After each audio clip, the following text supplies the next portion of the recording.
Hashem, on va essayer parce que il y a comment tu t'appelles? Il y a Haïm qui nous presse, il veut écouter d'Ivry Torah. Et il y a Eli Amar qui a dit arrêtez de parler, donnez-nous la Torah. Aïe, aïe, aïe, on a un mérite d'avoir des élèves comme ça, assoiffés de la Torah. Alors Vaïkra, on a ce Shabbat, Vaïkra et Zachor. Et Zachor se trouve dans Kitetse. Alors il y a écrit Vaïkra Hashem el Moshe, Vaïdaber Elav. Vous avez vu qu'il y a une petite lettre dans Vaïkra, il y a une petite lettre, oui. Il y a des lettres petites et il y a des grosses lettres dans la Torah. C'est quoi les grosses lettres? C'est Igdal Ha'eravon, Yud, Gimel, Dalet, Lamed, He, Ain, Resh, Bet, Vav, Nun. C'est les lettres qui sont écrites en grand dans la Torah. Et c'est quoi ça? Parce que nous, quand on a voulu recevoir la Torah, le bon Dieu l'a dit, donnez-moi des garanties. Il a dit, on a Abraham, Isaac, Yaakov, il a dit, ceux-là, ils sont morts, tu me dis garanties. Il a dit, nous, il a dit, vous aussi, vous allez mourir. Il a dit, alors quoi? On donne nos enfants. Ah, les enfants, ok. Igdal, qui grandissent, Ha'eravon, qui grandissent, Quand quelqu'un il est Arev, qu'est-ce que ça veut dire il est Arev? Il passe. Quoi? Qu'est-ce que Garant, il a dit Bissa. Igdal Ha'eravon, que la garantie grandisse, c'est qui? Les enfants. Maintenant, les petites lettres, c'est Arkamé. Encore un mot qui veut dire que le mal diminue. Ça veut dire que chaque fois que tu lis dans la Torah, tu fais grandir tes enfants dans la Torah sans que tu le saches, parce que tu lis la Torah. Maintenant, il y a un petit Aleph. Ce petit Aleph, il y a un livre qui s'appelle Seder Adorot. Il a dit, moi j'ai vu le livre de Rabbi Nathan Shapira, je vous ai déjà dit qui c'est ce monsieur, il étudiait à Prague avec Eliyahu Navi tous les soirs. Il a écrit ce petit Aleph, ça peut se lire Elef. Il a écrit 1000 explications pourquoi la Torah elle a fait un petit Aleph. 1000 explications. Rabbi Nathan Shapira, Mekubal, Gadol Olam. Je vous ai raconté qu'il a voulu quitter Prague. Et il y a des histoires avec lui de fou. 1500 et quelques. Il a voulu quitter Prague. Et avant de sortir le lendemain matin, le soir, ils sont venus deux bonhommes, un riche et un pauvre, qui étaient boulangers. Quelle est leur discussion? C'est à devenir fou. Il y a des gens comme ça. Alors il lui a dit, voilà, le riche il a dit, moi, ce boulanger, c'est un juif qui sait étudier la Gemara, qui sait étudier les halachot. Alors, il lui a dit, Rabbi Nathan Shapira, il lui a dit, j'ai fait un marché avec lui. Arrête la boulangerie, je te paye ce que tu gagnes dans la boulangerie. Combien tu gagnes par mois? 4000 €. Voilà, les 4000 €, je te les donne, rien qu'à si toi étudies la Torah au Beth Midrash. Alors, il lui a dit, après 4-5 mois, il a dit, il veut pas. Il veut retourner à faire le pain à la boulangerie. Rabbi Nathan Shapira, il se tourne et il lui dit, alors, pourquoi tu as arrêté d'étudier? Il a dit, Monsieur le Rav, avant, quand j'étais pâtissier et boulanger, le matin, je me levais. Il faut se lever et boulanger 3 heures du matin. Avec ma femme, je préparais la pâte. Et quand je préparais la pâte, je priais à Kishbarou. Fais de sorte que j'ai bien trié la farine. Fais de sorte que la pâte est gonfle. Fais de sorte. Après 1 heure, je formais les boules de pain. Et je priais encore. À Kishbarou, fais de sorte que les boules ils sortent bien.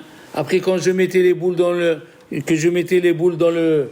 four, s'il vous plaît, il prie à Kishbarou que le pain ne brûle pas, que le pain ne sort pas avant pour être cru.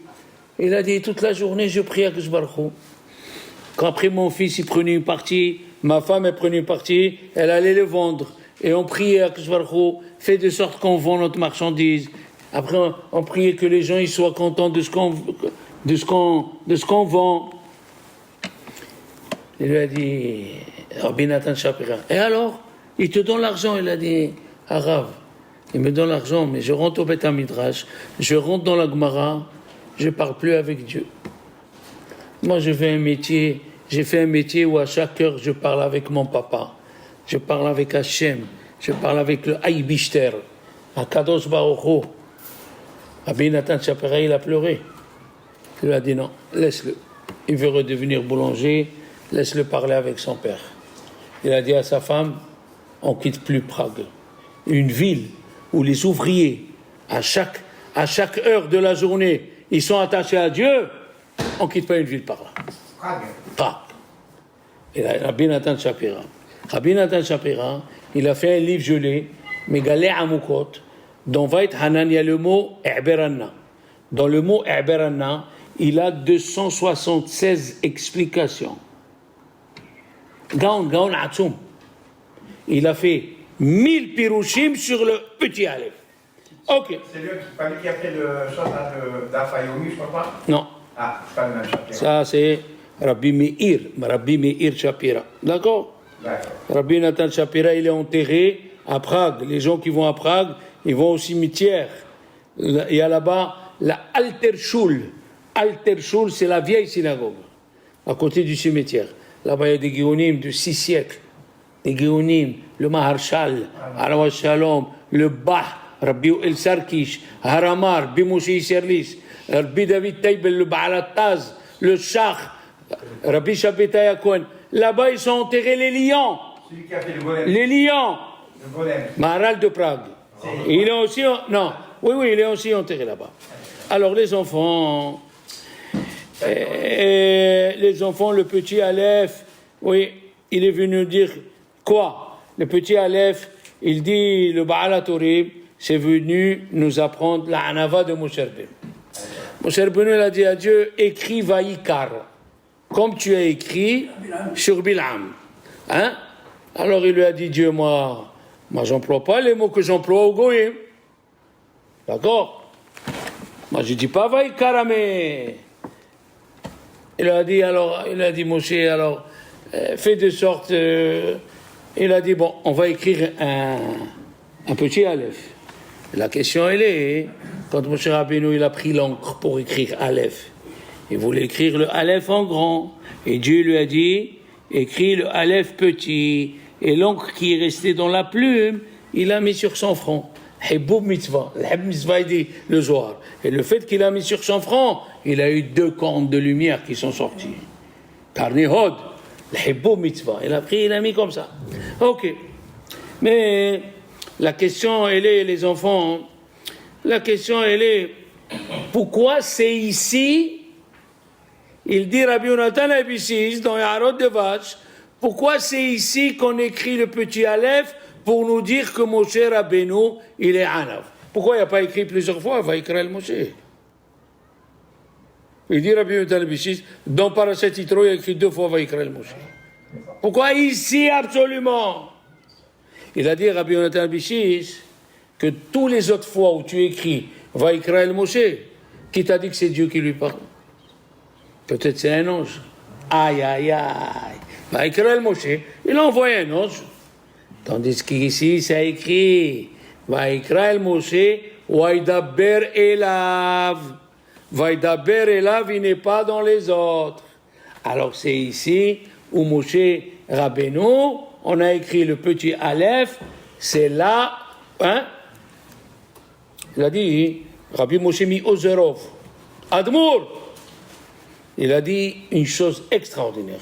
Pourquoi ici c'est venu que c'est la Hanava de Moshe Rabbeinu? Pourquoi ici et pas ailleurs? Il a dit, Rabbi Moshe Meogerov, il a dit, il nous a fait sortir d'Égypte, dans tout Shemot. Il a écrit, Moshe Rabbeinu, il a fait,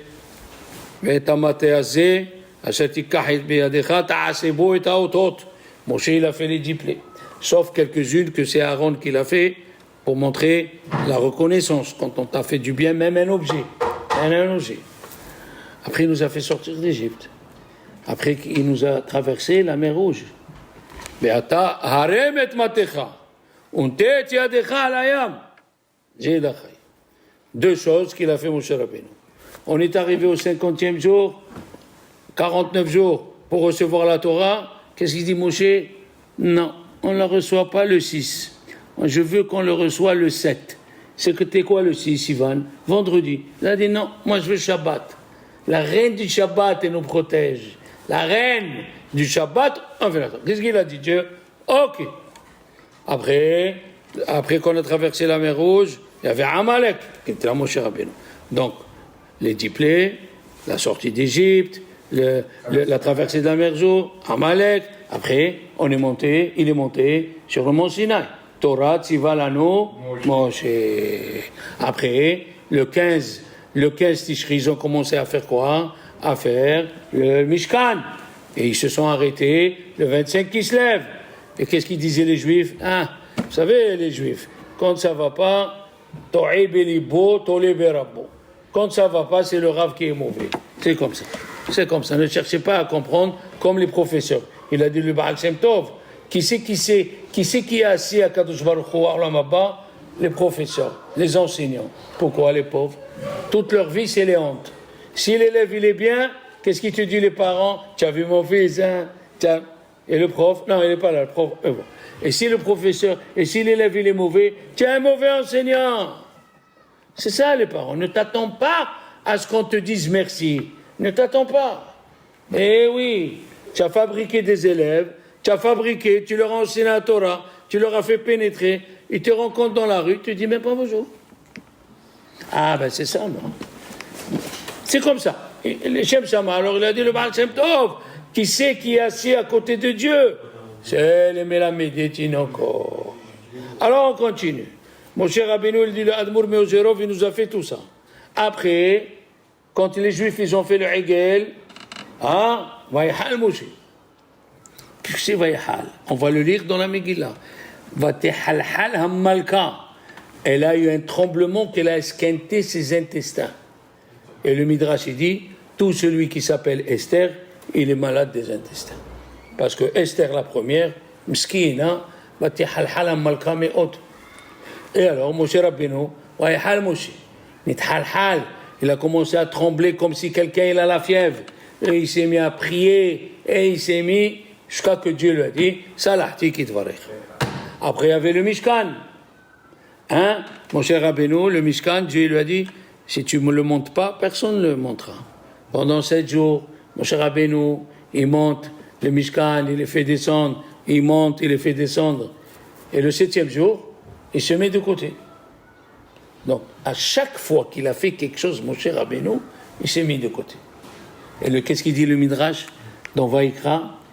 Ad matai ata mashpil et atzmecha. Jusqu'à quand tu vas te faire honte? Comme ça, il a dit à Hachem à Moshe Rabbeinu. L'anava dit allô, jusqu'à quand tu te mets de côté? Arrête, viens ici. Vaïdaber elav. Viens ici, mon chéri. A dit le Midrash dans Vaïkra, un roi, je vous l'ai dit, le roi il a dit à un architecte, construis-moi un palais. Qu'est-ce qu'il a fait l'architecte? À chaque pierre qu'il mettait, il a dit l'Ichbod HaMelech. Il écrivait l'Ichbod HaMelech. Il a fait le baldaquin, l'Ichbod HaMelech. La salle à manger, l'Ichbod HaMelech. Il est rentré l'empereur, il a dit, tout ça il a fait pour moi, ce serviteur. Moi je suis dedans et lui dehors. Vaïkral Moshe! Arrête de t'abaisser, viens ici. Extraordinaire. D'accord? Mais la question, elle reste. Dis-moi, Moshe Rabbeinu, il ne sait pas tout ce qu'il a fait là? Tout ce qu'il a sorti d'Égypte et tout, et il dit à Dieu, écris-moi Vaïkar. On est chez qui on est? Imagine-toi, un type, il a 50 milliards d'euros, tu dis, je ne suis pas riche. Alors combien il faut? 100 milliards. Combien il faut? Il faut le Fox, Knock Fox, là où il y a tous les lingots d'or des États-Unis. Fort Knox. Il a dit, c'est quoi ça? Tu n'es pas au courant? Parce que moi j'ai là-bas un petit quelques 1000 kilos d'or. Ah oui, Fort Knox, voilà, il a compris. Il se moque de nous, Moshe Rabbeinu. Non. Il a écrit Red, Kishihet Amecha. Il a dit, le Midrash, Moshe Rabbeinu, Dieu lui a dit, descends. Si je t'ai donné de la hauteur, c'est à cause de mes enfants. Si mes enfants ils sont fautés, Red. Et Moshe Rabbeinu, il a pris ça au mot. Il n'a pas dit, ah, c'est juste pour le Hegel, tu vois. Après le Hegel, on verra. Non, il a pris ça au mot, Red, Kishihet Amecha. Il a dit, tout ce que j'ai, c'est pas à moi, c'est grâce aux enfants d'Israël. Quand même, Hachem, il lui a dit, quand même, c'est toi qui as sauvé les enfants d'Israël, c'est toi qui as prié. D'accord? Ça, c'est la Hanava. La Hanava. Maintenant, les enfants, on va voir la correspondance avec Purim. Hein? Les Chachamim, ils ont dit que dans le Midrash de Esther, Éléonavi, il est venu chez Abraham. Il lui a dit, tes enfants ont fauté. Il a dit, ben, qu'est-ce que je peux faire? Ils ont fauté. Il a dit, Ishaq, ils ont fauté. C'est Dieu qui décide. Yaakov, ils ont fauté. Il est parti chez Moshe Rabbeinu. Ya Moshe Rabbeinu. Aouna. Les enfants en bas dans une gézéra terrible. Alors il a dit, c'est une gézéra qui est signée avec le sang ou qui est signée avec la boue? Il lui a dit avec la boue. Il lui a dit, est-ce qu'il y a en bas quelqu'un qui peut prier? Et moi je prie là-haut. T'as compris? Il prie en bas, il lui a dit oui. Il y a un comme toi qui s'appelle Mordechai. Alors il a dit, puisqu'il y a Mordechai en bas, que lui il prie en bas et moi je prie là-haut. Et qu'est-ce que nous voyons? Le Midrash, après on va développer. Le Midrash nous dit qu'il y a une correspondance entre Moshe et Mordechai. Oui, Moshe, il nous a donné la Torah. Mordechai nous a donné la Torah. Kimo vekibelo. Moshe il nous a donné la Torah dans la peur. Ça veut dire contraignant. Comme tu dis un petit, voilà, tu vois, c'est un magnum. Il rentre dans la tête, c'est pas une petite balle. Le cerveau, il s'en va. Accepte la Torah. Ah. On a accepté la Torah malgré nous. Mais à Purim, on a accepté la Torah besimha. Donc ce qu'il a fait Moshe, il a fait Mordechai. Moshe, il a enseigné la Torah aux enfants d'Israël. Mordechai aussi. Dover tov. Ah, umvakesh shalom lechol amo. Moshe, il était Anav. Vea ish Moshe Anav. D'accord? Mordechai, ish Yehudi aya b'Shushana bira. Ish. D'accord? Alors maintenant, écoutez bien. Le Hachamim, il dit, comme ça je vous ai dit ce qu'il a dit, ouais. On voit dans la Torah, dans la Gemara de Choulin, 111, que la Torah, elle cherche d'où Mordechai. Mordechai mina Torah menaïn. Moshe mina Torah menaïn. Haman mina Torah menaïn. Esther mina Torah menaïn. Pourquoi on cherche cela et pas les autres? Ça veut dire qu'ils ont une relation entre eux. Ils ont une relation entre eux, d'accord? Les Hachamim, ils disent que le Al-Shikh, il dit, écoutez bien, quand tu donnes Zechel les Machatzit à Shekel, tu dois dire le Ilouy Nishmat Moshe Rabbeinu. Ouais. C'est grâce à Moshe Rabbeinu qu'il a. Laisse-moi ce que tu dis. Al-Shikh, il dit, il faut dire l'Ichbot le Ilouy Nishmat Moshe Rabbeinu. Il faut dire le Ilouy, tu l'as appris, tu vas le faire. Le Ilouy Nishmat Moshe Rabbeinu. Pourquoi? Parce que Moshe Rabbeinu, c'est lui qui a contribué à le Mahatzit HaShekel. C'est Dieu qui l'a dit. Mais comme c'est Moshe Rabbeinu qui a prié là-haut avec Mordechai en bas, vous devez savoir que la Gemara, elle a dit que dans la Gemara de Megillah, Rabbi Rabbi Shimon Bar Yochai, et les élèves lui ont posé la question. Rabbi Shimon Bar Yochai, pourquoi les Juifs, ils ont eu une Gezerah à Purim de les tuer? Qu'est-ce qu'on a dit les enfants?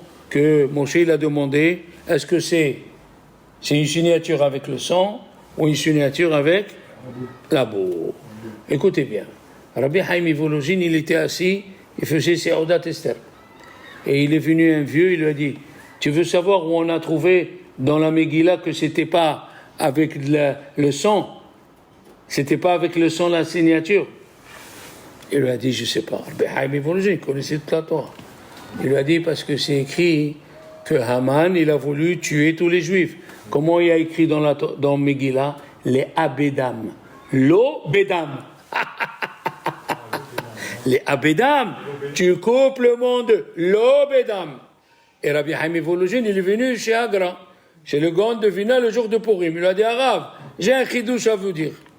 Regardez, il est venu un vieux, il a dit, voilà, elle n'était pas avec le sang, les Abedam, l'Obedam. Il lui a dit le Gaon de Vina, ce monsieur qui est venu, c'est Léonavi, il est venu te donner un cadeau. Ah bah. Chez le Gaon de Vina, il lui a dit, hein, les Abedam. Alors, maintenant, reprenons ce qu'il a dit. Les élèves de Rabbi Shimon Bar Yochai, ils ont demandé à Rabbi Shimon Bar Yochai, pourquoi les Juifs, ils ont eu cette catastrophe? Alors, qu'est-ce qu'ils ont dit? Ils ont profité de la Séouda de Ahasverosh. Alors il dit Rabbi Shimon Bar Yochai, question, que les Juifs de Shushan soient punis, mais les autres qui n'ont pas mangé, pourquoi ils vont être punis? Et la majorité du peuple juif, il était au dehors de Shushan. Alors ils lui ont dit, et toi Rav, qu'est-ce que tu dis? Il a dit, c'est à cause Ishtahavu la Tselem. Ils se sont tous prosternés devant l'idole qu'il a fait Nebuchadnezzar. Alors le Zohar, il a posé la question, mais devant la statue ils se sont prosternés. Le Tosfot dans Avodah Zarah, dans Shabbat, le Tosfot ramène ce qu'il dit Rabbah dans Megillah. Si un goy, il vient et te dit, je t'en prie, fais-moi plaisir, prosterne-toi devant la croix. On fait des affaires ensemble. Tu gagnes de l'argent avec moi. Il lui dit oui. Prosterne-toi. Moutard. Oui, parce que tu le fais pas. Tu le fais pas pour se prosterner. Tu le fais pour le flux que tu gagnes avec lui. Tu peux le faire. Celui, l'agmamarava, amishtahavi, celui qui se prosterne à cause de la peur ou à cause de l'amour qu'il a envers le goy. Imagine-toi un goy, il a sauvé ta femme. Elle allait se noyer. Ou bien ton fils. Il est monté, il y avait le feu, il est parti. Après, il vient te dire, tu veux me remercier? Tu veux, je t'en prie, prosterne-toi. Moutard. Parce que en toi, tu ne crois pas. Hein? Et tu le fais. D'accord? Alors, la question est mais la faute qui se sont prosternés pour la statue de Ahasverosh, c'était Mehamad Ones. On les a oubliés, on les a obligés. Celui qui est Mistahaf et Mehamad Ones, comment Rabbi Shimon Bar Yochai a dit ça? Tu as compris, mon fils? Question, Mazba. Il a dit, le Al-Shir, Alav Shalom. Quand vous avez mangé, malgré vous, mais vous avez profité, malgré que c'était malgré vous, comme on a dit, vous vous rappelez, au nom du Rav qui a dit, fallait manger, fallait te rassasier, jusqu'à que quand tu manges, tu as envie de le jeter. Il a dit, comme tu as profité, il s'est réveillé la faute de Nebuchadnezzar. Gilgul Avonot. Quand tu as profité, malgré toi, elle est sortie la faute de Nebuchadnezzar. Elle est partie la faute? Elle n'est pas partie. Et elle est revenue. Ça fait mal du temps comme Mais ça va. Mais vous savez qu'on peut faire sortir quelqu'un de Guéhinam 800 ans après. Écoutez bien ce que je vais vous dire. Il a dit le Admour Migour. Qu'est-ce qu'il a dit le roi Salomon? Bikshu Chachamim, les Chachamim, ils ont voulu écrire que Shlomo Melech en lo halek le'olam haba. Halek le'olam haba. Parce qu'il avait des femmes et consciemment consciemment, il les convertissait, et consciemment, il dormait avec eux. Qu'est-ce que tu vois d'ici? Shlomo HaMelech, jusqu'au la fin du 2e tome, 10 siècles. Et où il était Shlomo HaMelech? À Olam Haba. Et les Chachamim, ils ont voulu écrire, elle dit la Gemara, que Shlomo HaMelech, un loh el-Ekran. Ça veut dire qu'ils ont voulu le faire sortir et le mettre dans le feu. Et qu'est-ce qu'a dit la Gemara? Il est sorti un feu, il a brûlé leur siège pour dire « Faites pour l'honneur de son père ». Tu écoutes ce que je te dis. 8 siècles après, tu peux faire sortir quelqu'un de Olam Haba à Olam Hazé. Donc il ne faut pas s'étonner. Akadosh Baruch Hu, il a des hezbonot. Quand quelqu'un il meurt, malgré que Dieu il sait tout, il dit dans le Zohar de Parashat Haremot, il envoie 2 malachim et il dit allez écoutez ce qu'on dit dans les oraisons funèbres. Et le Zohar il dit Oy va avoy au mort si on ment. Si on ment sur lui, tu lui achètes. Il veut écouter ce que les gens y parlent. Ce que les gens y parlent et ce que les anges ils vont venir lui raconter. On peut faire sortir quelqu'un de Olam Haba, les enfants. Et qu'est-ce qu'on voit encore, il dit le Al-Shir?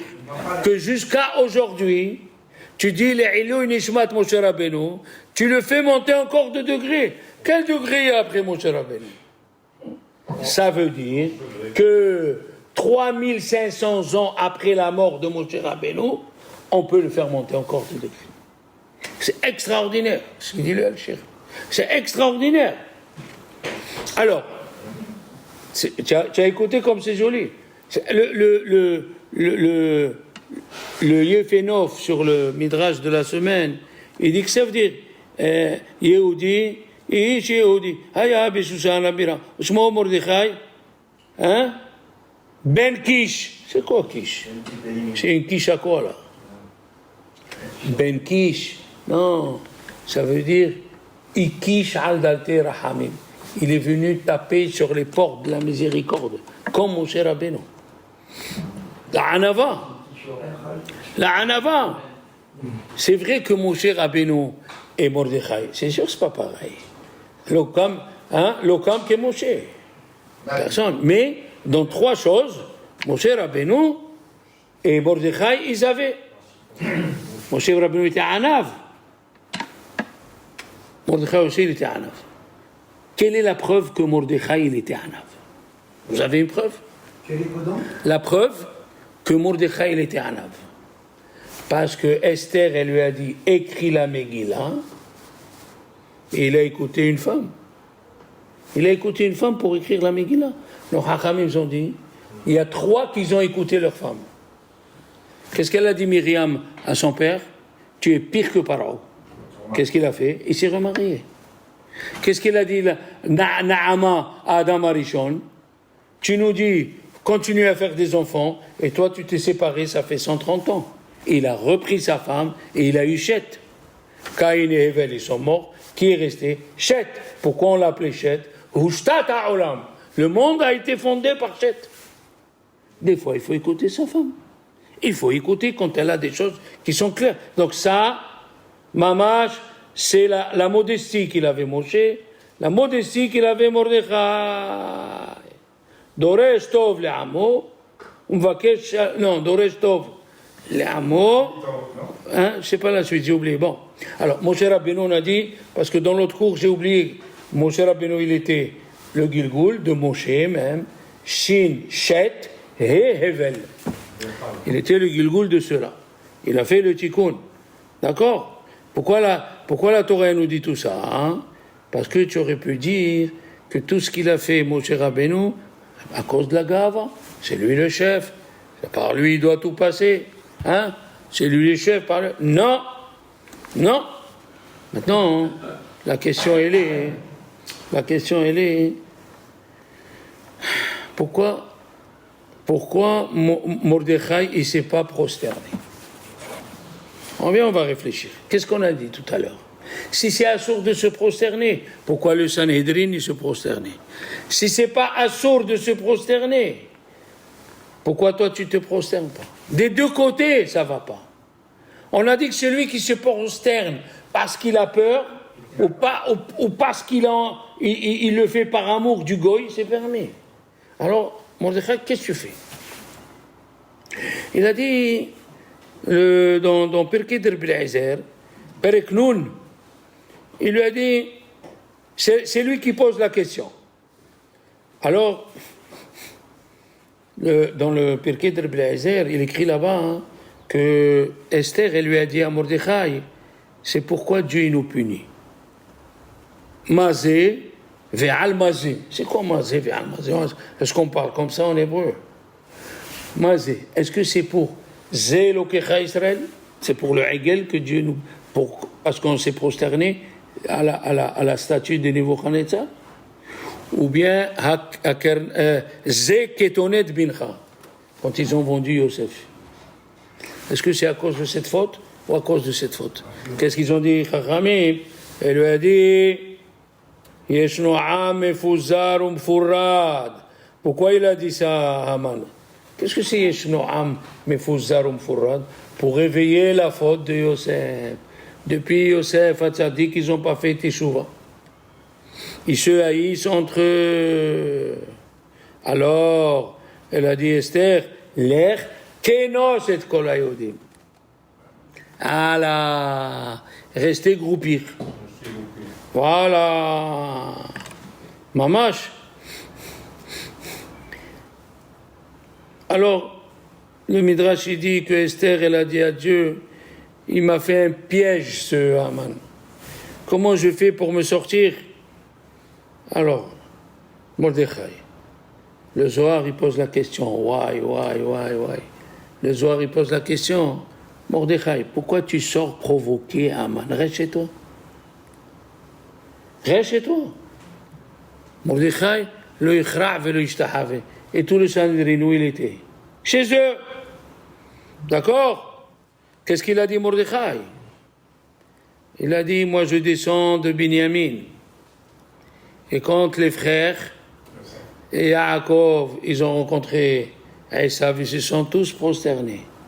Et moi, j'étais pas né. Donc, je ne me suis pas prosterné chez Esav et que Amalek, il descend de Esav. Aïe. Il demande le Hikrelev, Gaon Atsoum qui était en Turquie, Rabbi David Hazan. Gaon. Il a dit que ça veut dire, puisque j'étais pas né, et c'est Yaakov qui s'était prosterné, et moi je ne me suis pas prosterné, je ne suis pas né. Mais monsieur, si tu étais né, qu'est-ce que tu aurais fait? Ah alors, c'est quoi ça? Je ne suis pas né, je suis pas... Et si tu étais né? Question. Alors, pourquoi? Parce que les conseillers de Haman, qu'est-ce qu'ils lui ont dit? Ils lui ont dit, tu sais pourquoi il ne se prosterne pas? Toi, tu t'énerves pour rien, Haman. Parce que tu as Avodah Zara. Enlève Avodah Zara, et tu vas voir, il va se prosterner. Qu'est-ce qu'il a fait, Haman? Il a enlevé Avodah Zara. Et Mordechai, il passe devant lui, il ne se prosterne pas. Lo ikhra, mais lo ishtahave. C'est quoi cette histoire?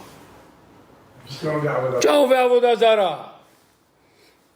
Il a dit, Mordechai, même si on enlève Avodah Zara, je ne me prosterne pas. Parce que qu'est-ce que c'est écrit? Ki guidolo, ki hu Yehudi. C'est quoi cette histoire? Haman, il lui a raconté son service de renseignement. Tu sais que Mordechai, c'est un juif, mais il était serviteur chez lui. Mais il le connaît. C'est ce mot dans la Megillah. Hein? Qui guidolo, qui Yehudi ou? Il demande, Arod Devas, Arbunatan Ibshis. Qu'est-ce que ça veut dire qui guidolo, qui Yehudi? Il ne savait pas qu'elle était juive. Parce qu'ils lui ont dit, tu sais qu'il est juif et il ne se prosterne pas pour l'Avodah Zara. Et toi, tu mets Avodah Zara. Enlève Avodah Zara. Il a fait Mordechai. Lo ikhra' ve lo ishtahave. Eh oui. Fayar Haman. Oui. Lo mishtahave lo. C'est écrit lo. Ça veut dire lo. C'est quoi lo? C'est quoi lo? Puis les Chachamim. Haman, il a compris que Mordechai, même s'il enlève la Avodah Zara, il ne se prosternera pas. Pourquoi? Parce qu'il descend de Binyamin. Et alors, qu'est-ce qu'il y a s'il descend de Binyamin? Il a dit, le Hikr élève. Machéo. D'où il est sorti Binyamin? De Rachel. Qu'est-ce qu'elle a fait, Rachel? Elle a volé la Avodah Zara de son père. Elle a dit, je vais quitter mon père et je vais le laisser dans la mouise. Ça veut dire, elle était volontaire. Et elle a donné les simanim à sa sœur. Elle a fait deux choses de Misirut Nefesh. Elle a payé par sa vie, puisque Yaakov Avinu l'a dit, celui qui l'a ihye. Donc, parce que les frères de Binyamin, quand ils sont sortis et il est venu, Binyamin, et ils ont trouvé la tembale. Qu'est-ce qu'ils lui ont dit? Ganav ben Ganevet. Tu es le voleur, le fils d'une voleuse. On peut parler de Rachel et Mino comme ça. Elle a dit, le Hikr élève, non. Les frères de Yosef, ils ont dit à Binyamin et ils l'ont frappé. Et parce qu'il a reçu des coups, on a construit le Beth Amikdash sur son terrain de Binyamin. Alors, Shalom. Et il a dit le Maharsha, il a dit, ou Ben Ketefav Shachen, il n'a pas vendu Yosef. Alors, est-ce qu'il a eu le Beth Amikdash parce qu'il n'a pas vendu Yosef ou parce qu'il a reçu le coup? Le Maharsha, il a dit deux choses, il a eu. Que le Beth Amikdash soit construit dans sa partie, parce qu'il n'a pas vendu Yosef. Et qu'il ait reçu le coup, le Kodesh HaKodashim, il est dans son territoire. Quand tu fais un effort, alors il dit le Hikr élève. Quand ils lui ont dit Ganav ben Ganevet, c'est pas pour lui dire tu es un voleur, fils de voleuse. Hazve Halila. Il a dit tu descends de la maman qui se venge pour Avodah Zara. Rachel Meno, il n'a pas voulu que son père reste avec Avodah Zara. Alors ils lui ont dit toi aussi, tu as volé la timbale parce que tu veux pas qu'un roi, même s'il est goy, il fasse Avodah Zara. Alors, Mordechai qui descend de Binyamin, écoutez bien, quand Yaakov il s'est prosterné, vous suivez? Il s'est prosterné. Qu'est-ce qu'il dit le soir? Comment Yaakov il se prosterne au chef de Samech même, qui était Esav? C'est normal ça. Il a dit Yaakov il s'est prosterné devant la Shekhinah. Il y avait la Shekhinah. Mais les enfants, ils n'ont pas vu la Shekhinah. Les enfants, ils n'ont pas vu la Shekhinah. Alors il a dit, moi, je suis venu faire le tikkun de mon grand-père. Pour faire le tikkun, il faut aller de l'avant, il faut sortir, il faut causer, parce que Yaakov Avinu, 7 fois, à cause de ces 7 fois, Esav, il a eu 7 rois avant nous. Eh oui. Même qu'il y a eu les mar'it ha'ayin, devant l'apparence des yeux. Quand même, qu'est-ce qu'il a fait, Binyamin? Il a voulu faire le tikkun de son père, son grand-père Yaakov. Hein? Le grand-père. Eh bien, c'est pour ça, non. Moi, j'ai compris que c'est son grand-père. Mais Mordechai, pareil, il descend Ish Yemini, il descend de Binyamin, lui aussi, il faisait le tikkun. Ok? Il faisait le tikkun. Alors, ils disent, les kabbalistes, que la Neshama de Yaakov, elle est venue dans Mordechai. Et Haman, c'est le descendant de Esav. Alors, pour faire le tikkun, lo yichrav, lo yishtahav. Rien à faire. Tu as compris? Et ça nous vient d'où? Ça nous vient parce que ces gens-là, ils étaient imprégnés de la majesté de la Torah. Eh oui. Écoutez bien. Qu'est-ce qu'il lui a dit Dieu à Yaakov? Ton nom ne s'appellera pas Yaakov. On l'appellera Israël. Il a dit Yaakov, il s'est prosterné. Mais Israël, il ne se prosterne pas. Ah, Ken Rabotai. Et c'est pour ça que c'est écrit que Moshe Rabbeinu, il est venu Bigilgoul sur Mordechai. Et il y a qui disent que Esther, c'est c'est Batia. Et Vasti, c'est le serpent. Et oui, c'est ça le tikkun. Il y avait un arrangement. Et que Moshe Rabbeinu, il voulait faire plaisir à Bitia. Comment? Elle est devenue Esther. Et lui, Mordechai, c'est Moshe. Alors il lui a donné le mérite d'écrire une Megillah. Où on a vu que Moshe il a remercié Batia? C'est possible. C'est possible qu'un homme comme Moshe, il ne soit pas reconnaissant. Il a été reconnaissant pour l'eau, il a été reconnaissant pour la terre, et Batia qui lui a sauvé la vie, il n'y a rien écrit. Il a demandé à revenir Bigilwoul pour réparer la faute de la reconnaissance. Rabotai, il y a des merveilles dans la Torah. Un bon Shabbat.